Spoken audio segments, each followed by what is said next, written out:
तर बघा, comprehension passages हा युनिट नंबर 2 आहे. याच्यामध्ये तुम्हाला एक अनसीन पॅसेज शिकायचा आहे आणि 9 तुम्हाला सीन पॅसेजेस शिकायचे आहेत. 9 सीन पॅसेजेस.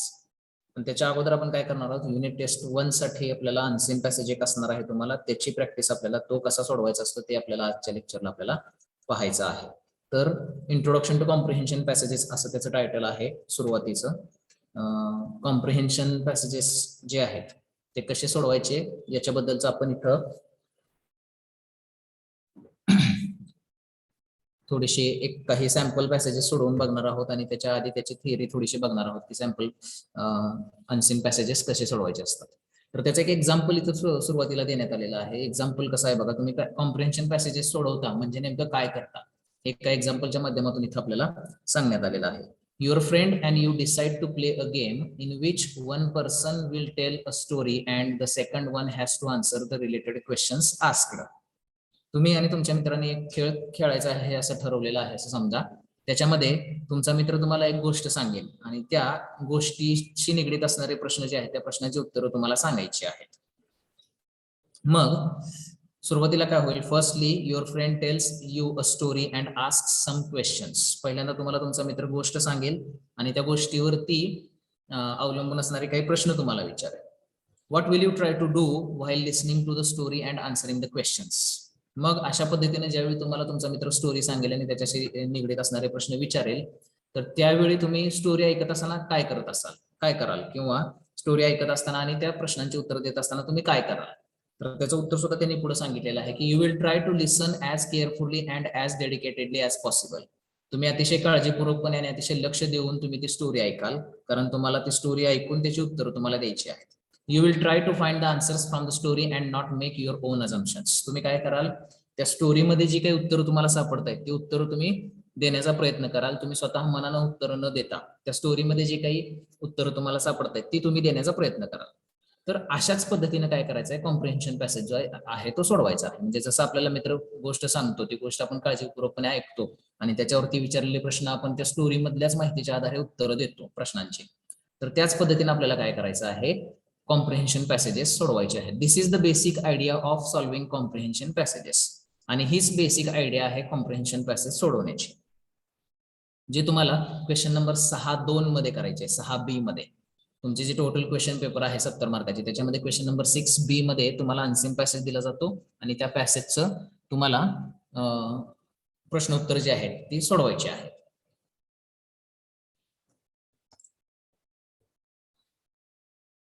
तर ही बेसिक संकल्पना आहे पॅसेज सोडवण्याची. तुमचा मित्राने तुम्ही एखादा गेम खेळत असाल असं स्टोरी टेलिंगचा, तो तुम्हाला स्टोरी सांगेल, तुम्ही ती काळजीपूर्वकपणे ऐकाल आणि त्या स्टोरीवर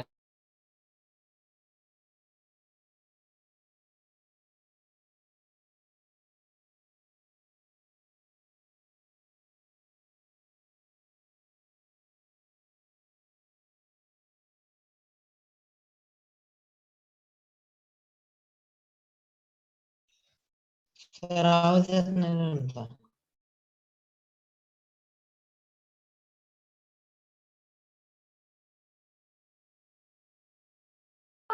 सर आवाज नाही येते.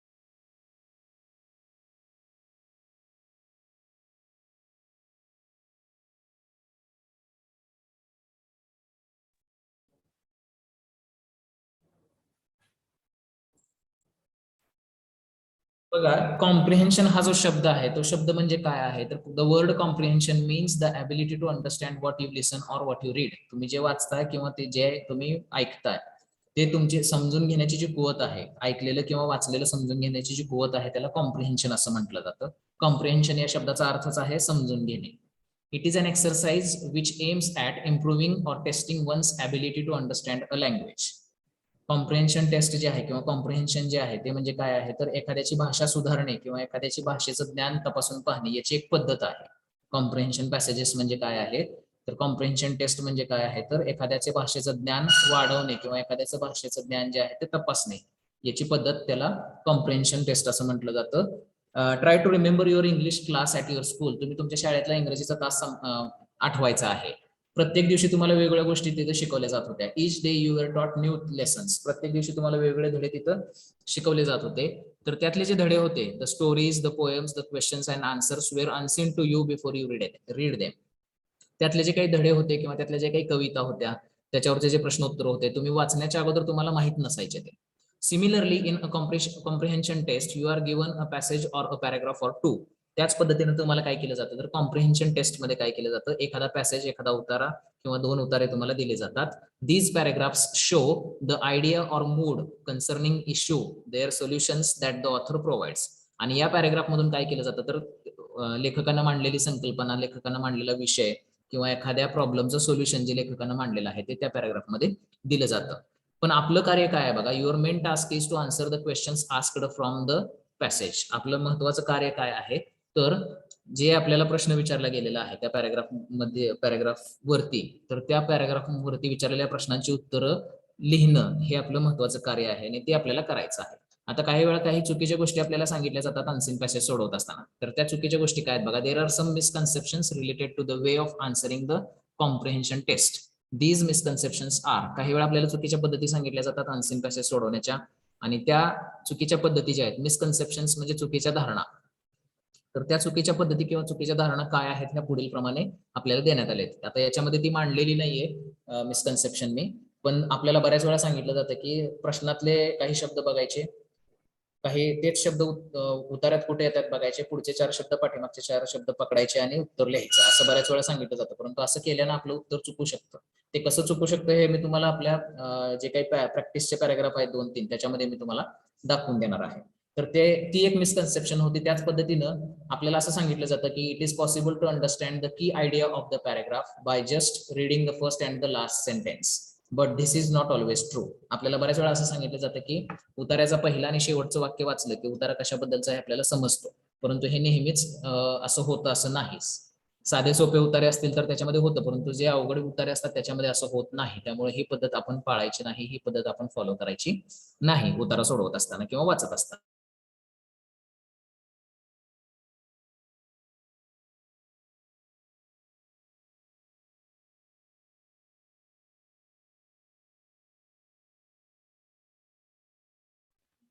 सर आवाज येत नाही.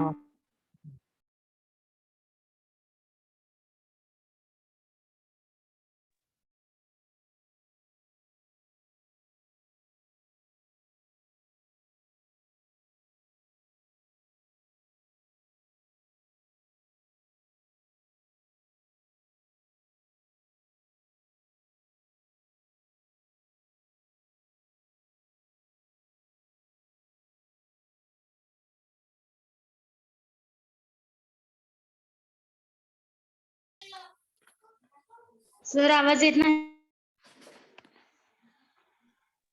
रेकॉर्डिंग पॉज कर.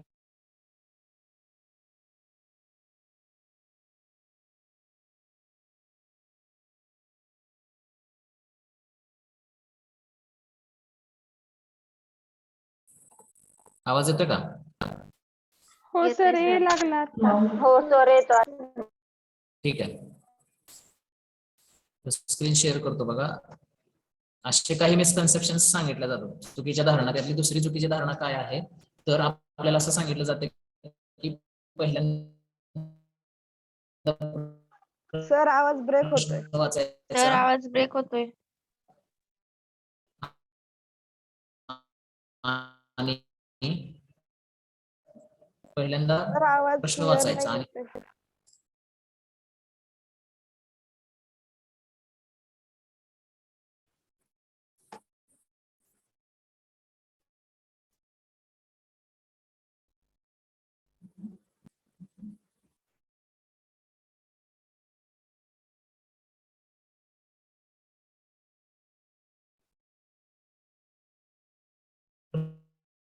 बघा, पहिल्यांदा प्रश्न वाचल्यानंतर आपल्याला उत्तर जर वाचला तर उत्तर चांगल्या पद्धतीने समजतो असं सुद्धा आपल्याला सांगितलं जातं. कारण का तर प्रत्येक व्यक्तीला राहतील असं नाही. त्यामुळे उतारा जो आहे तो प्रश्न वाचल्यानंतर कधीही वाचायचा नाही. अगोदर उतारा वाचायचा, मग प्रश्न वाचायचे. त्याचं अजून एक कारण असं आहे की तसं का होऊ शकत नाही, प्रश्न वाचल्यानंतर उतारा समजेल असं का होऊ शकत नाही, तर also the questions are sometimes indirect in nature. काही जे प्रश्न आहेत ते अप्रत्यक्ष स्वरूपाचे असतात. त्यामुळे काय होतं तर प्रत्यक्ष लगेचच उत्तर आपल्याला तिथं सापडत नाही किंवा उतारा जो आहे तो लगेच समजत नाही, कारण काही प्रश्न अप्रत्यक्ष स्वरूपाचे असतात. ते सुद्धा आपल्याला तिथं मान्य करावं लागेल. आणि तिसरं रिझन जे आहे ज्याच्यामुळे आपण म्हणू शकतो की उतारा वाचायच्या अगोदर प्रश्न कधी वाचायचा नाही, ते म्हणजे काय आहे तर the order of the question is not always in accordance with the progression of the paragraph. ज्या पद्धतीनं पॅराग्राफ लिहिला गेलेला आहे, प्रश्नांची सुद्धा प्रश्नांचा क्रम सुद्धा त्या पद्धतीने असेलच असं नाही. प्रश्नांचा क्रम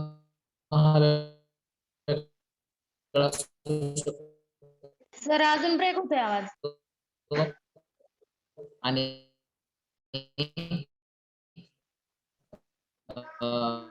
सर ऐका येत पॅराग्राफ नाही मध्ये काही. मांडलेल्या ज्या काही घटना आहेत सर, त्यांचा आवाज येत क्रम नाही. वेगळा असू शकतो. त्यामुळं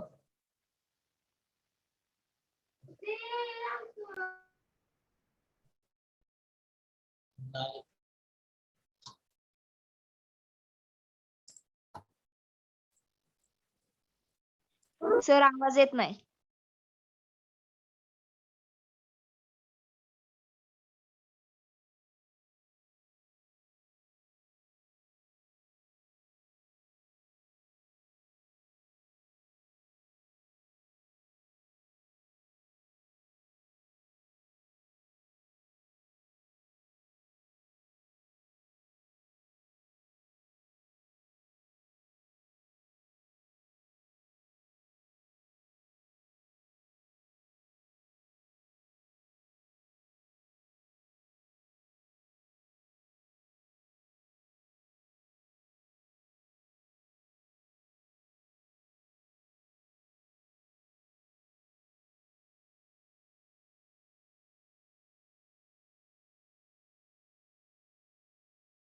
सर आवाज येत नाही.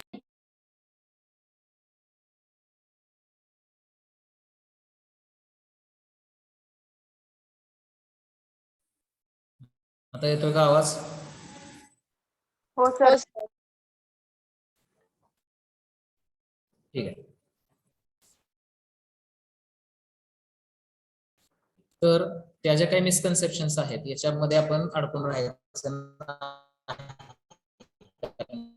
क्वेश्चनची ऑर्डर सुद्धा दिलेल्या ज्या काही घटना आहेत पॅराग्राफ मधल्या त्याच्याशी सुसंगत नसते. त्यामुळे ते next is advisable it is advisable to avoid these misconceptions in घेतलेले आहे. पहिलं वाक्य वाचायचं त्यामुळे पॅराग्राफ समजतो, किंवा प्रश्न आधी वाचायचे मग पॅराग्राफ चांगला समजतो आपल्याला, हे आपल्याला फॉलो करायचं. त्यावेळी आपल्याकडे कोणते स्किल असणं गरजेचं आहे, आपल्याकडे काहीतरी असणं गरजेचं आहे, आपल्याकडे आधीचं काही नॉलेज असणं गरजेचं आहे, तरच आपण काय करू शकतो, पॅराग्राफ जातो चांगल्या पद्धतीने समजून घेऊ शकतो. तर ते काय आहे तर ते पुढील प्रमाणे आहे. To develop a better level of comprehension, one requires certain skills. जर एखाद्या व्यक्तीला चांगल्या पद्धतीने ऐकलेलं, वाचलेलं किंवा ऐकलेलं जे आहे ते चांगल्या पद्धतीने समजून घ्यायला काही कौशल्य असणं गरजेचं आहे. तर ते कौशल्य काय गोष्टींमधला तो त्याला शोधता आला पाहिजे, कॅच करता आला पाहिजे, किंवा त्याला तो शोधून काढता आला पाहिजे. सर अजून लॉजिकल ब्रेक ॲबिलिटी त्याला म्हटलं जातं, आला पाहिजे, त्याला तो शोधता आला पाहिजे. तर बघा, कॉम्प्रिहेन्शन पॅसेज सोडवण्यासाठी काही कौशल्य जे आहे ते एखाद्या व्यक्तीकडे असणं गरजेचं आहे. तर ती कौशल्य कोणती असणं गरजेचं आहे तर लॉजिकल ॲबिलिटी म्हणजे एखाद्या गोष्टीमध्ये तर्कसंगतपणा शोधणे. पॅराग्राफ मध्ये तर्कसंगतपणा आहे की नाही हे त्याला शोधता आलं पाहिजे त्या व्यक्तीला, जो व्यक्ती कॉम्प्रिहेन्शन पॅसेज सोडवणार आहे त्याला. त्यानंतर द ॲबिलिटी टू इन्फर म्हणजे अर्थ लावणे, म्हणजे एखाद्या गोष्टीचा एखाद्या गोष्टीचं अर्थ लावण्याचं पात्रता सुद्धा त्या व्यक्तीच्या अंगी असणं गरजेचं आहे. तर एखाद्या गोष्टीचा अर्थ लावणं म्हणजे जे आपण उतारा वाचतोय त्या उतार्यामधले जे काही शब्द आहेत त्या सगळ्या शब्दांचा मिळून अर्थ लावता त्याला आला पाहिजे. अनालिटिकल ॲबिलिटी, अनालिटिकल म्हणजे त्याला तपासून पाहता आलं पाहिजे की पॅराग्राफ मध्ये ज्या काही गोष्टी मांडलेल्या आहेत ह्या तशाच आहेत का ते तपासता आलं पाहिजे त्या व्यक्तीला. रिझनिंग ॲबिलिटी म्हणजे कारण आणि परिणाम हे त्या व्यक्तीला त्या पॅराग्राफ मध्ये शोधून काढता आले पाहिजेत. ॲबिलिटी टू अंडरस्टँड, आणि पुढचं जे पात्रता आहे ते काय आहे तर ability to understand the main motive or idea of the author. म्हणजे ज्या लेखकानं तो उतारा लिहिलेला आहे त्या लेखकाचा हेतू काय होता तो उतारा लिहिण्यापाठीमागचा, किंवा त्याची मूळ संकल्पना काय आहे हे सुद्धा त्याला समजून घेता आले पाहिजे. तुमचं रिडिंग स्पीड जे आहे ते योग्य असलं पाहिजे, तुम्हाला योग्य पद्धतीने समजेल एवढं तुमचं रिडिंग स्पीड असलं पाहिजे. तुमच्याकडे शब्द साठा असला पाहिजे, वोकॅब्युलरी पॉवर तुमच्याकडे असली पाहिजे, तरच तुम्हाला कॉम्प्रिहेन्शन पॅसेज जे आहे ते चांगल्या पद्धतीनं करता येईल. शिवाय remembering some important information from the paragraph, otherwise we need to refer to paragraph again and again which will consume more time. याच्याशिवाय काय आहे तर महत्वाची जी माहिती आहे पॅराग्राफ मध्ये ती सुद्धा आपल्याला लक्षात राहणं गरजेचं आहे. नाहीतर काय होईल, माहिती लक्षात नाही राहिली तर परत पॅराग्राफ वाचावा लागेल, त्याच्यामध्ये आपला वेळ जाईल. तर या गोष्टींची गरज जी आहे ते कॉम्प्रिहेन्शन पॅसेज सोडवताना आपल्याकडे असणं गरजेचं आहे. आता हे झालं रिक्वायर्ड स्किल्स. आता आपल्याला काही स्ट्रॅटेजी वापरायच्या आहेत. मग अशा आपण मिसकन्सेप्शन्स पाहिल्या ज्या आपल्याला वापरायच्या नव्हत्या. आता आपल्याला काही स्ट्रॅटेजी वापरायच्या ज्या पॅराग्राफ सोडवताना आपल्याला वापरायच्या आहेत. To develop a better level of comprehension one requires certain skills, आणि ते काय आहेत ते कोणत्या स्ट्रॅटेजी वापरायच्या आपल्याला पुढे दिलेल्या आहेत. Read the passage as fast as possible, जितक्या शक्य तितक्या व्यवस्थितपणे आणि लवकर पॅसेज जो आहे तो वाचायचा आहे. Get involved with the paragraph to understand it, आणि ज्यावेळी तुम्ही वाचत आहात त्यावेळी अशा पद्धतीने वाचायचं आहे जेणेकरून तुम्हाला तो पॅराग्राफ समजेल. नाहीतर बरोबर वाचून गेलात आणि काय समजलं नाही असं कधीच करायचं नाही. पॅराग्राफ समजेल अशा स्पीड मध्ये तो वाचायचा आहे. Underline the important lines or सरांच्या इकडे पाऊस यायला लागला. महत्वाचे जे काही पॉईंट आहेत पॅराग्राफ मधले किंवा महत्वाचे जे भाग आहेत ते भाग सुद्धा आपण अंडरलाईन करणं गरजेचं आहे. कारण का तर ते भाग जर अंडरलाईन केले तर it will also help to understand the main idea of the passage or the tone or the mood of the author. महत्वाचे जे भाग आहेत पॅराग्राफ मध्ये ते जर आपण अंडरलाईन केले तर त्याच्यातून आपल्याला त्या पॅराग्राफ मधला मूळ विषय काय आहे तो समजायला सोपं जातं. लिहिणाऱ्या लेखकाचा हेतू काय आहे ते सुद्धा आपल्याला समजायला सोपं जातं. आणि पुढचं जे काही स्ट्रॅटेजी सांगितले ती स्ट्रॅटेजी काय आहे तर try to translate the complex line in an easy one in your own words or your own language. काय करायचं आहे तर एखादी क्लिष्ट ओळ जर आली, अतिशय अवघड जर ओळ आली पॅराग्राफ मध्ये तर ती अवघड ओळ काय करायची आहे आपण आपल्या स्वतःच्या शब्दामध्ये सोप्या शब्दामध्ये आपल्याला समजेल अशा शब्दामध्ये ती ट्रान्सलेट करायची आहे. आता असं का करायचं आहे तर this will help you to an paragraph. याच्यामुळे काय होईल तर त्या पॅराग्राफ मधली मूळ संकल्पना जी काय आहे ती तुम्हाला समजायला सोपी जाईल. And in seeking the cause and effects of the passage, आणि कारण आणि परिणाम जे काही पॅसेज मध्ये मांडले गेलेले आहेत ते सुद्धा तुम्हाला समजायला सोपं जाईल. त्यासाठी काय करायचं आहे तर अवघड वाक्य जे आहेत तुम्ही ट्रान्सलेट करायचे जेणेकरून ते सोप्या पद्धतीनं तुम्हाला समजते. याच्या व्यतिरिक्त underline or mark the keywords, महत्वाचे जे शब्द आहेत पॅराग्राफ मध्ये ते काय करायचे अंडरलाईन करायचे आहेत. आता ते का करायचे आहेत, these will help you to discover the logical connection in the passage. याच्यामुळे काय होईल तर तर्कसंगतपणा जो आहे पॅसेज मधला तो तुम्हाला समजायला सोपा जाईल. And help in understanding it better, आणि त्याच्यामधून तुम्हाला काय होईल तर चांगल्या पद्धतीने तो पॅराग्राफ जो आहे तो समजेल. त्याच्यानंतर try to understand some certain unfamiliar words by reading the line thoroughly. तुम्हाला काय करायचंय, काही शब्द अवघड शब्द पॅराग्राफ मध्ये येऊ शकतात. आता ते जर तुम्हाला माहित नसतील तर तुम्हाला त्याचा अर्थ कसा लावायचा आहे तर ती जी ओळ आहे ती व्यवस्थितपणे वाचायची आहे. आणि व्यवस्थितपणे वाचल्यानंतर काय होईल तर the theme of the line will make you understand the meaning of the words. त्या ओळीमध्ये जे काही विषय मांडलेला आहे त्या विषयाच्या अंदाजावरून तुम्हाला त्या कठीण शब्दाचा अर्थ जो आहे तो समजेल. Determine the main idea, tone or mood, inferential reasoning and other details from the paragraph. त्यानंतर काय करायचं तर मुख्य संकल्पना, तो विषय मांडण्यामागचं कारण आणि काही अर्थ जे आहेत हे तुम्ही काय करायचे निश्चित करायचे पॅराग्राफच्या डिटेल्स मधून. म्हणजे तुम्हाला महत्वाची उत्तर जे आहेत ती पॅराग्राफ मधून त्याच्यामधून मिळतील. Do not assume anything based on your personal belief. तुम्हाला स्वतःला काय वाटतंय याचा कधीही विचार करायचा नाही कॉम्प्रिहेन्शन पॅसेज सोडवताना. त्या पॅराग्राफ मध्ये काय म्हणलंय त्या माहितीच्या आधारेच तुम्हाला पॅराग्राफची उत्तरं जी आहेत ही सोडवायची आहेत. त्यानंतर look back at the paragraph Wien in doubt, आणि ज्यावेळी तुम्हाला शंका वाटेल त्यावेळी तुम्ही परत एकदा पॅराग्राफ जो आहे तो वाचायचा आहे. असं केल्यानंतर शेवटी काय करायचं, read the questions and all the alternative provided and choose the most appropriate one. हे सगळं पॅराग्राफ वाचून झाल्यानंतर अशा पद्धतीनं मग शेवटी तुम्ही प्रश्न वाचायचे आणि प्रश्नांनंतर उत्तर दिलेले जे आहेत ते त्यातलं योग्य उत्तर जे आहे ते तुम्हाला निवडायचं आहे. तर अशा पद्धतीनं तुम्हाला पॅराग्राफ जो आहे तो कॉम्प्रिहेन्शन पॅराग्राफ जो आहे तो स्ट्रॅटेजी वापरून हे करता येईल, समजून घेता येईल. आता एक छोटीशी गोष्ट इथं सांगितलेली आहे तुम्हाला, एक स्मॉल टिप सांगितलेली आहे. ती काय बघा, every time you read something do not ignore an unknown word to find its meaning immediately. तर ज्यावेळी तुम्ही वाचाल एखादे नवीन ओळ, जे नवीन पॅराग्राफ ज्यावेळी वाचाल त्यावेळी तुम्ही अनोळखी शब्दाला दुर्लक्ष करायचं नाही, त्याचा अर्थ लगेचच शोधून काढायचा आहे. आता असं का करायचं आहे, this will help you a lot to learn new words but don't forget to use them in your day to day conversations. आणि याच्यातून काय होईल, अनोळखी शब्दाचा अर्थ लगेच बघितल्यानं काय होईल, तर तुम्हाला नवनवीन शब्द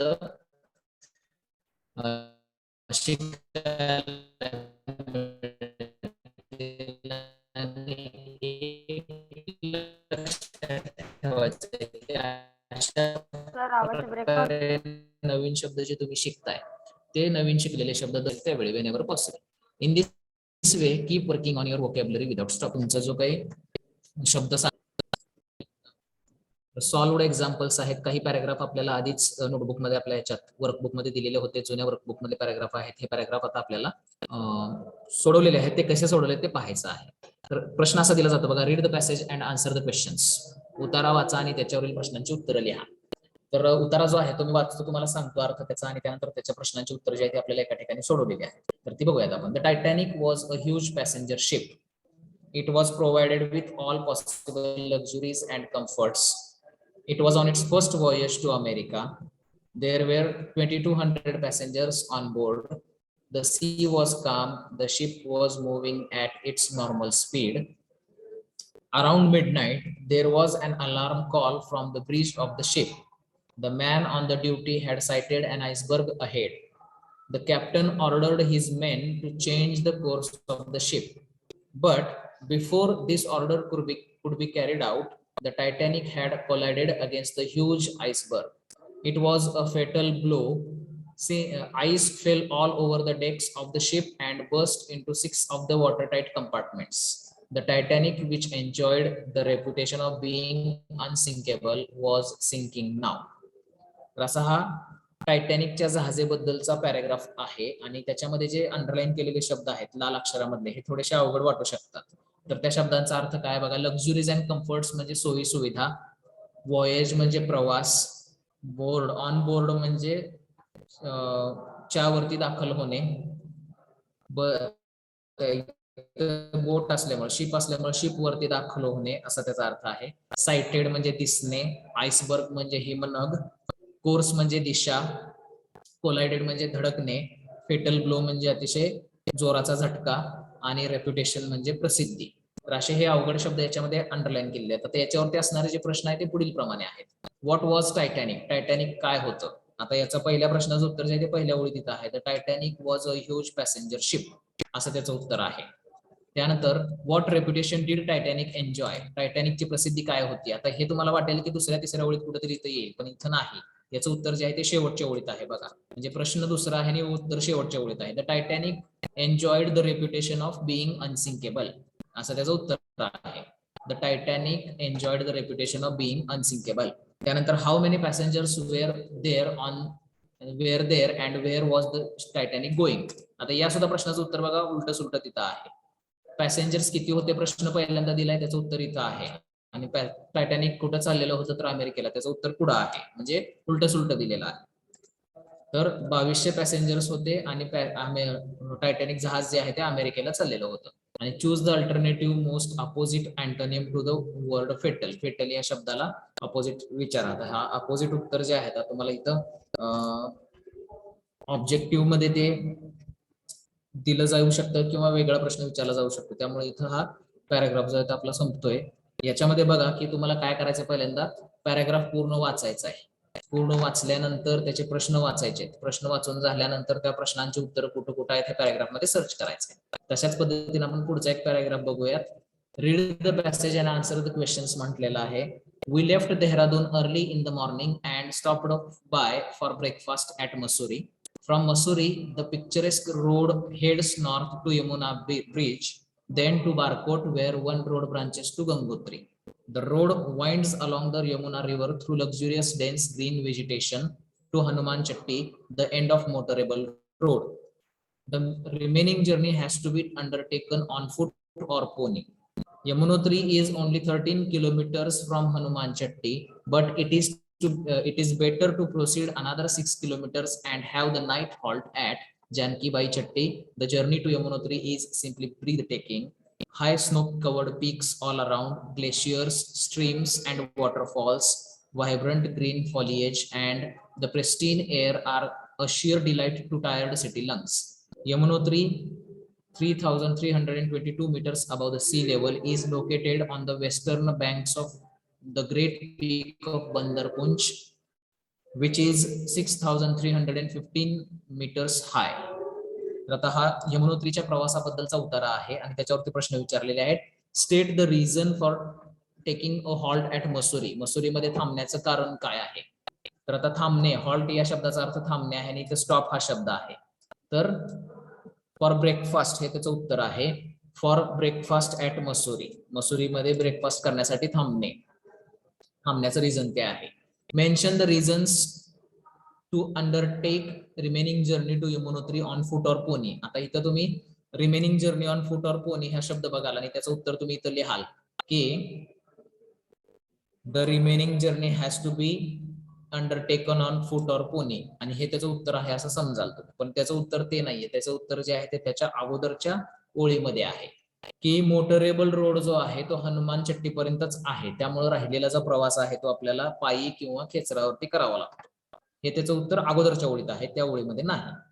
explain why the journey to Yamunotri is simply breathtaking. अतिशय थक्क करणारा प्रवास का आहे यमुनोत्रीचा ते एक्सप्लेन करा. तर इथं उत्तर त्याचं वाटेल आपल्याला, the journey to Yamunotri is simply breathtaking हे उत्तर आहे असं वाटू शकतं आपल्याला, परंतु हे त्याचं उत्तर नाही. त्याचं उत्तर पुढच्या ओळीमध्ये आहे. The journey to Yamunotri is simply breathtaking because of high snow-covered peaks all around, glaciers, streams and waterfalls, vibrant green foliage and pristine air are sheer delight to tired city lungs. हे त्याचं उत्तर आहे. यमुनोत्रीचा प्रवास हा अतिशय थक्क करणारा का आहे? तर सगळीकडे झरणे आहेत, धबधबे आहेत आणि सर्वत्र हिरवळ आहे, जंगल आहे घनदाट आणि तिथली हवा अतिशय शुद्ध आहे. तर याच्यासाठी यमुनोत्रीचा प्रवास हा थक्क करणारा आहे. Describe the location of Yamunotri असं म्हटलंय. यमुनोत्रीचं लोकेशन डिस्क्राईब करा. तर यमुनोत्री इथून पुढचं त्याचं लोकेशनचं उत्तर आहे. Yamunotri 3,322 kilometers above the sea level is located on the western banks of the great peak of Bandarpunch, which is 6,315 meters high. अशा पद्धतीने आपल्याला प्रश्न वाचता वाचता याची उत्तर शोधायची, परंतु त्याच्या आधी आपल्याला काय करायचं? पॅराग्राफ वाचायचा आणि पॅराग्राफ मधले असले अवघड शब्द जे आहेत ते अंडरलाईन करायचे आणि ते त्या ओळीचा अर्थ समजून घ्यायचे आहेत.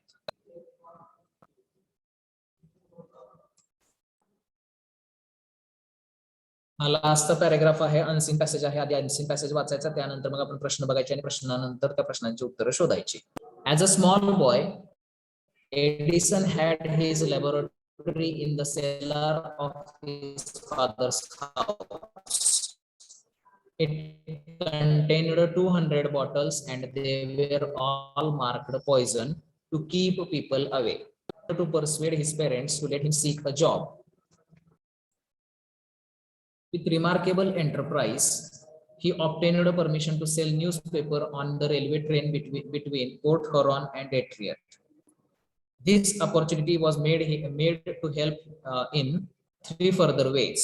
First, he was able to put in a great deal of time reading at the Detroit Public Library between the trains. Secondly, he thought he would start a newspaper of his own,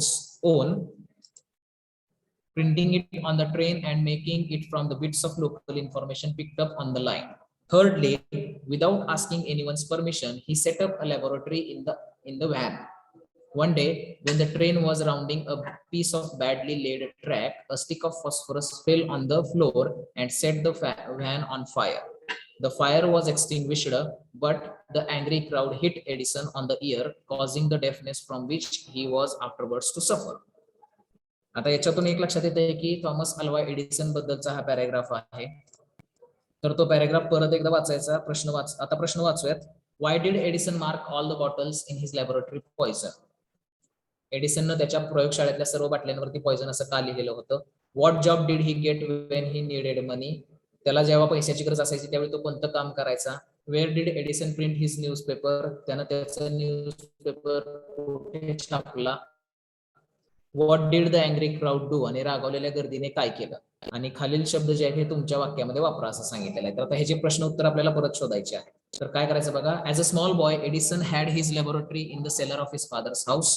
लहान मुलगा Edison ज्यावेळी लहान होता त्यावेळी त्याची प्रयोगशाळा जी आहे ती त्याच्या वडिलांच्या घरामधील एका छोट्या खोलीमध्ये होती. It contained 200 bottles and they were all marked poison to keep people away. त्याच्या प्रयोगशाळेमध्ये 200 बाटल्या होत्या ज्या प्रत्येक बाटलीवरती पॉइझन असं लिहिलेलं होतं. कारण का?